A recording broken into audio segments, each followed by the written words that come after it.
Hey, welcome to the Texaco Camaro page. I'm going to create a little how-to video, potentially some parts that need to be, or really some tools that need to be made to remove the lower ball joint on a DSE Hydroform subframe. You know, I found that there's some different anomalies, I guess, with the bottom right here. Kind of a lip, it's not a flat surface. You'll see later on that it's a little tough to get the actual ball joint tool to kind of press that out of there. It's tough to kind of get something on that lip, because you need that an open space for the ball joint to kind of drop down through, kind of, you know, something like a big bolt or the housing that comes with the tool. The problem is that you've got kind of this half moon shape to where it doesn't sit just flush. So, you know, a little bit of a work, but there's also another little fabrication of a piece that I had to make. So I wanted to kind of show that for people that are doing it before you go in. And maybe there are some more advanced tool sets, but you know, if you've got kind of a basic set like this, got it at Harbor Freight, good set. You know, comes with the C channel here, kind of get things out. But there's a piece that needed to be created, and I basically used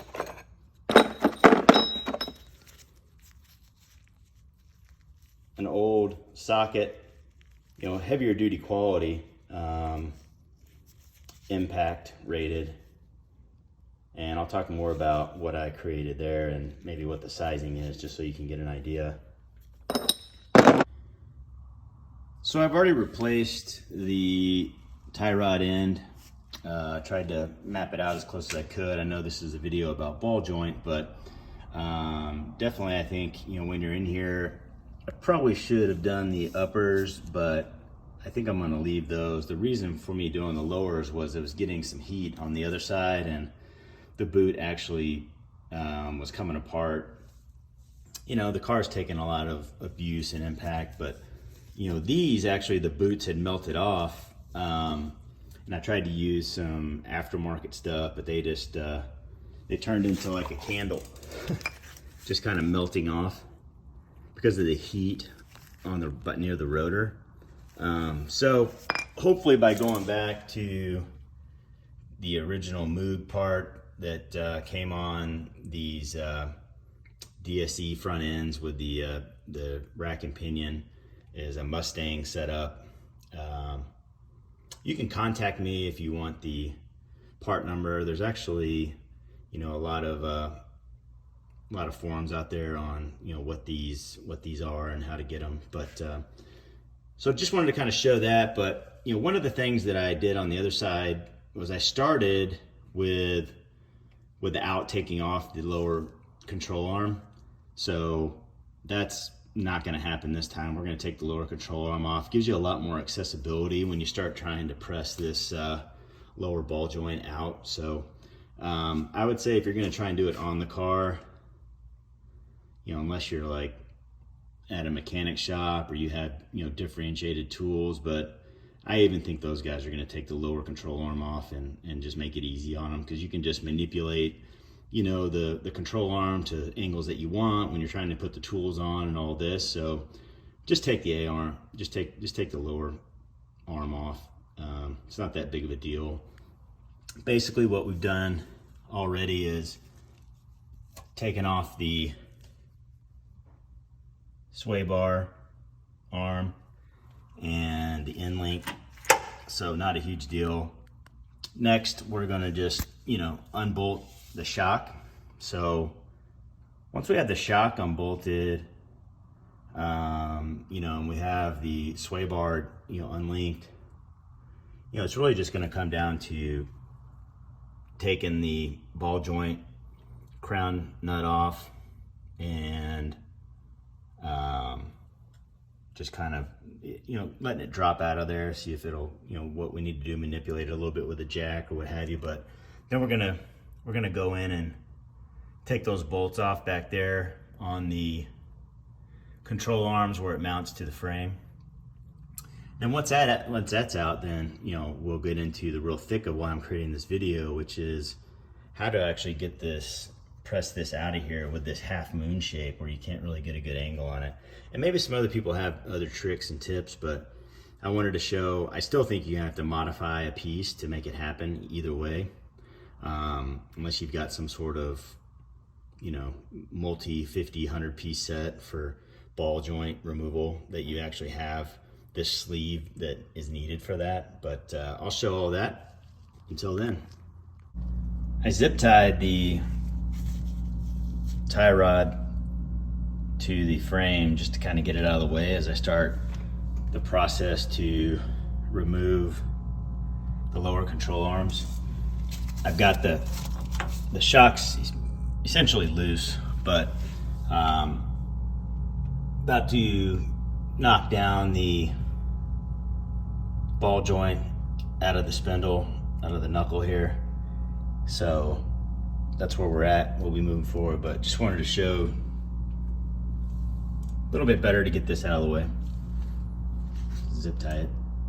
So I bought this setup for tie rod ends and ball joint. Basically just pulls them off without using forks. It works well on the DSC setup for the tie rod end, but for the ball joint, on both sides I tried to use this tool. I tried to modify it a little bit to try and get some more spacing, but it basically just maxes out and it really can't get on there and grab on. I mean, you might be able to finagle it at some point, but it's not working the way that it should be. So had to go old school, get some forks, pop it out. I use the 1 1/8 forks that came in the set. Seemed to work pretty well, but I also took a little bit of pressure off the spindle and just lifted up just gently with the hub. Didn't try to jack the whole car up, just kind of take a little bit of the pressure off and then just power your way through it with a 4 or 5 pound hammer. Pop it down.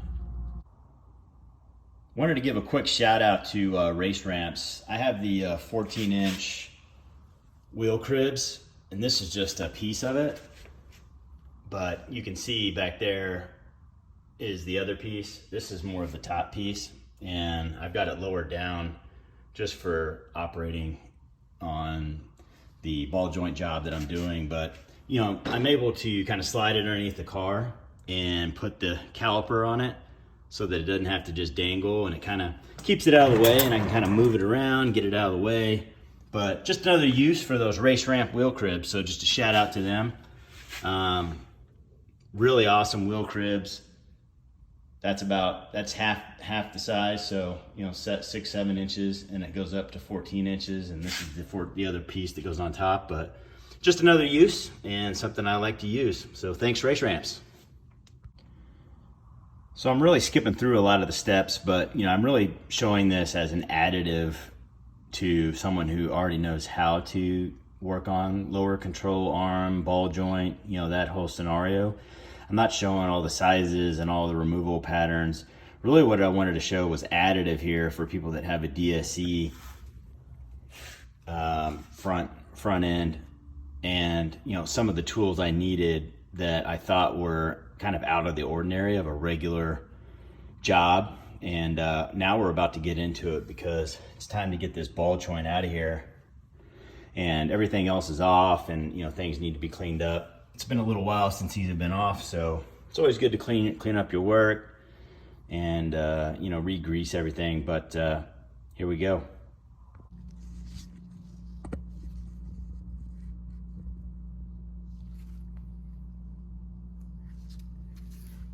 So what you can see here is that this is the piece that comes with the tool. So the ball joint with the stud going this way,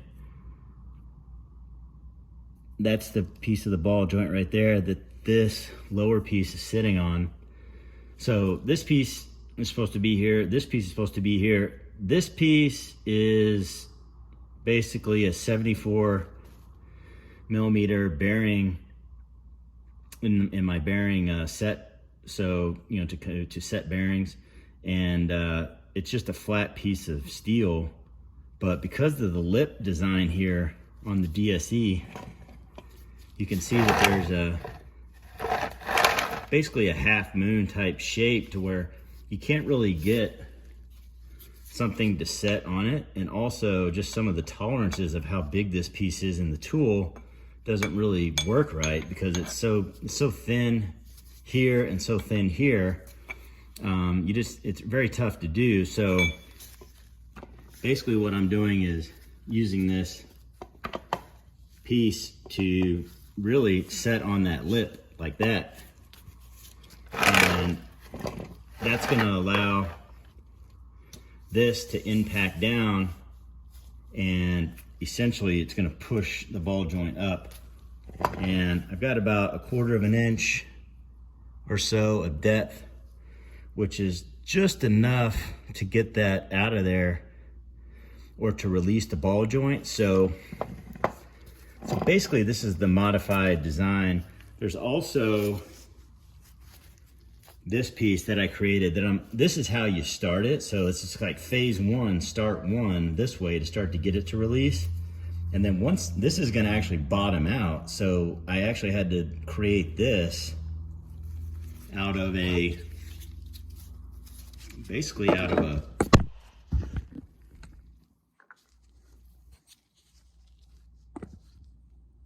little technical difficulty there. Had to create this out of a socket. So it's a 29 DeWalt impact 17220 may be the number, but it basically had the right circumference, and I did it at about 1/2 inch so that I'd have some more to push, continue to push, because once this lip gets to here, it bottoms it out, and it needed just a little bit more to get that ball joint out of there. And also on the installation, it'll be used on this side to push it down this way to get that sunk into there. So this is actually a crucial piece. It doesn't come with the set. I've actually seen people say that they need this with the set, but with the DSE, this is the right circumference that you'll need, which is basically a 29mm DeWalt 17220. So I don't know, could be something else, but this is pretty sturdy stuff. So wanted to use this, and I'll actually keep it with my set. So we're gonna see if we can start to get this to push forward, and hopefully we'll see that start to rise forward.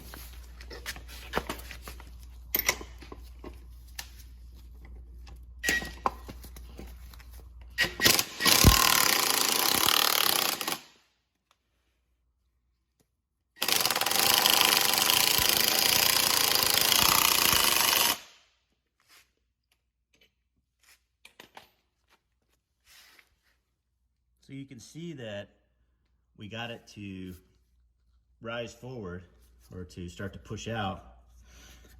You can see it on this side now. The ball joint's starting to lose tolerance. This is bottomed out. So this is basically where the tool taps out, and that's why I've got to put this in here now and then push it the rest of the way.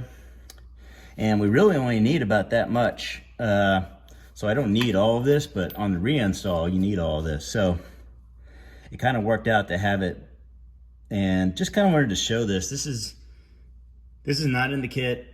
You know, I'm sure, you know, mechanics and big shops, and they have their own presses and stuff, but if you're doing this at the house and you got a Detroit Speed Hydroform front setup, this is obviously a 69 Camaro, Texaco Camaro, but probably pretty similar to a lot of the setups that they have.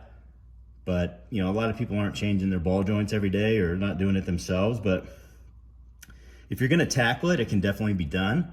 But just wanted to show some of the time and the modification and the effort that I had to put into it to try and figure this out. Because obviously the tool setup just wasn't exactly going to work in this application. But I'll do a little bit more and we'll see what we got.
success.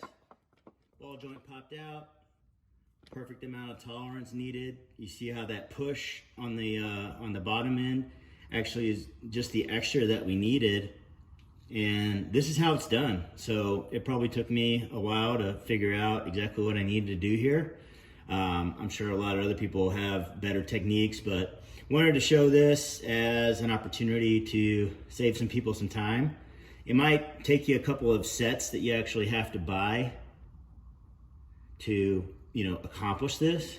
Obviously the DeWalt socket, those aren't cheap, but basically this bearing push or set piece of equipment comes in a set, and it has a hole, so actually I didn't even have to take the cert out, so it actually just worked out perfectly, and it was just a perfect setup. But just to kind of splice in here on how I made the actual tool out of a 29mm impact style heavy duty DeWalt, so probably not the cheapest way to make the tool, but definitely high quality, definitely worked. So I guess that's the part number on there. It was a 29. So if you could order that or find it, I basically cut it off, a little bit more than, it's probably about a 1/2 inch that I cut off. I think that worked out pretty well. I potentially, I got a little lucky in that it was just perfect enough to where I probably had about 1 millimeter left before it was gonna bottom out and actually drop the ball joint out. So, and even putting it back in on the installation, this is a needed piece. So that's how I created it. Now we'll get back to, some other areas of how I did it.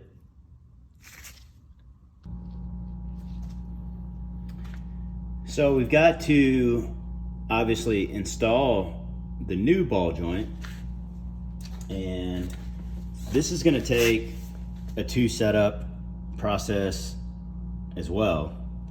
And on this kind of re-entry, I guess you might call it, we are going to use one of the basically the number 4 sheath or pocket adapter or whatever on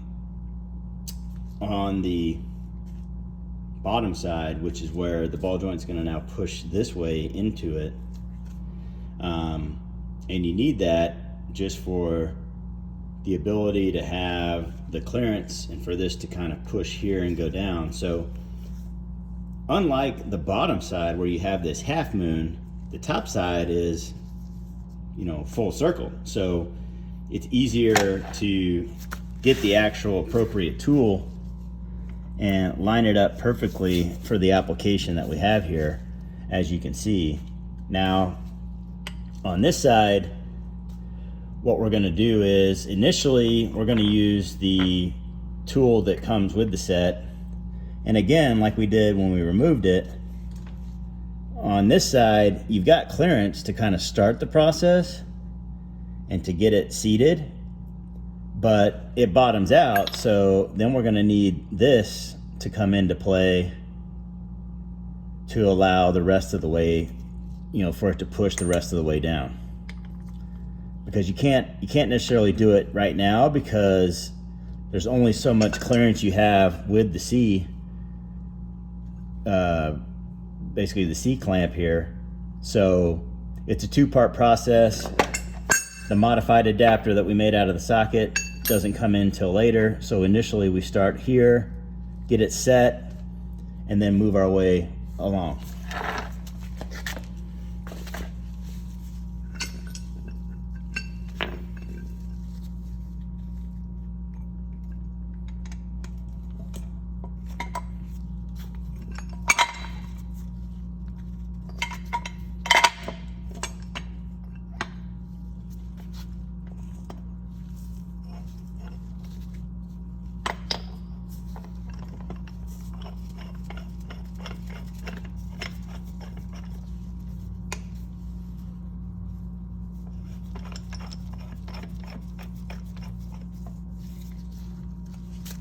you want to just make sure that everything's pretty straight and lined up.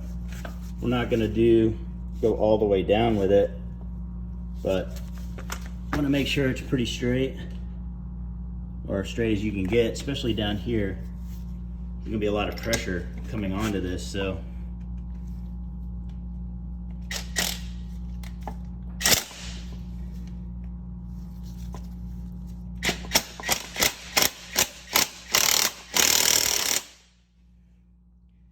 now we're pretty much bottomed out again. And so we're gonna have to go and get the adapter and put the adapter on.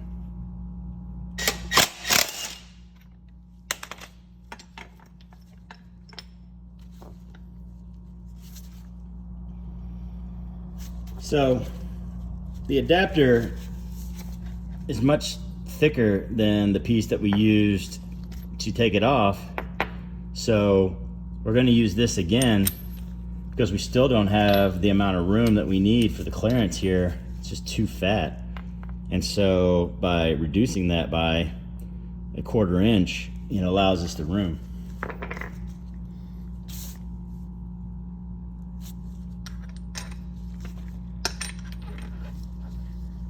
It's not the perfect setup or application, but it was what was needed to kind of get the job done here. And so that's what we did. So hopefully we'll put this on, we'll get it seated in, and we'll check it.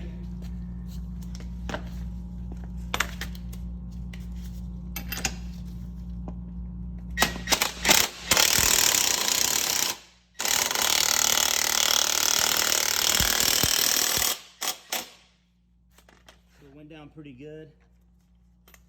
We'll do a quick check.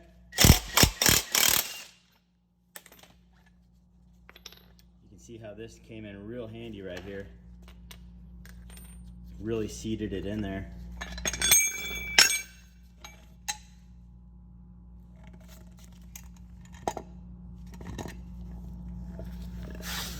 And we're perfectly seated.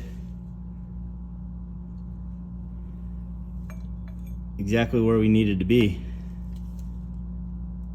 So ball joints in. One of the things to also kind of remember or to think about here is on the dust cap, the grease cap, there's some writing that says mount inboard, and it has this channel. So I'm assuming if there's any grease, blow by or whatever, that you don't mount it towards the rotor or the wheel, you mount it back here so that anything comes back into here if it squirts out. So just be aware of that. That's something that I think could be easily missed if you're not doing this stuff all the time. So this goes on here, and just kind of with a lot of, pretty good pressure will snap on, and basically you'll be done. So I'll work on that here in a second, but that's the reinstall. So again, had to use one of the sheets in the kit. Needed both the adapters to start, but then swapped over to the bushing or bearing set and the modified tool here. So I hope that helps. And if there's any other ways to do it, but that's the way that I decided to do it or figured it out, because I needed to get it on, and I didn't have all the setup in the world to have a press and just all the attachments. So with the kits that I had and the kits that I showed you that I have, this is what I had to do it. Essentially, there's the Texaco Camaro, but essentially it comes in this set, goes in this lineup here.